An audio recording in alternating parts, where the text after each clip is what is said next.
Wow. Good morning, Madzuka Bwanji. Ndine Nesta, the black teacher. Lelo lachitatu pa 7 January 2026. Nkhani yanga yoyamba ya lelo. Ndi nkhani yokhudza chithunzi ichi. Muchione chithunzi chimenechi. Muchithunzimu tikuona a vice president maijeni ansa ndi amuna awo abambo akunyumba kwawo amene akwanisa zaka 80 ndipo ali kuchipatala adwalika. Kutanthauza kuti ulendo opita ku UK uja amapita kukaona amuna awowa kukakhala nawo pa 80th birthday, komanso amadziwa kuti amuna awo sakupeza bwino. Ulendo wawo anapanga wa private, anatiwuzanso kuti ndi ulendo wa private, koma ngakhale udali ulendo wa private anthu tinalowererapo. Pa ulendo wa private po tinalowererapo ndipo tinalankhula zambiri.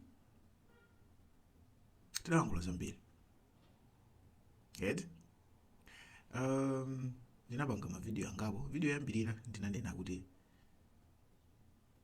a vice president ku UK sikuti akupitako chifukwa cha vice president yayi,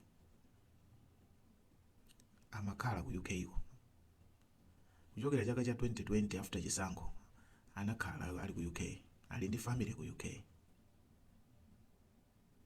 Ndipo I knew kuti there is something to do with family that side. Sindimadziwa kuti amuna awo akudwala. Of course tinaona amuna awo kuti ndachikulire nthawi yomwe anabwera nthawi ya zisankho ije, zisankho zitangochitika anaoneka kuti ndachikulire akwaiti, ooneka kuti salankhula koma sitimadziwa mmene anthu amakamba za birthday ndikumakamba ngati kuti ukukakhala bashi ina yake kumaganiza iwo mmene amapangira celebrate ma birthday ambiri adatha mawu pakamwa, ambiri adalankhula zinthu zambiri.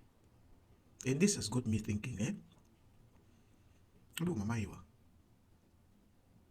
anatilakwira chani? Amwe anatilakwira chani? Ndipo kuyambira 2019 anthu tinasemera zambirimbiri. She was strong. I think she's a woman of faith. She must be a woman of faith. How do you keep your head up, your head high? Ndi mmene amalawi amadziwa kulankhulira.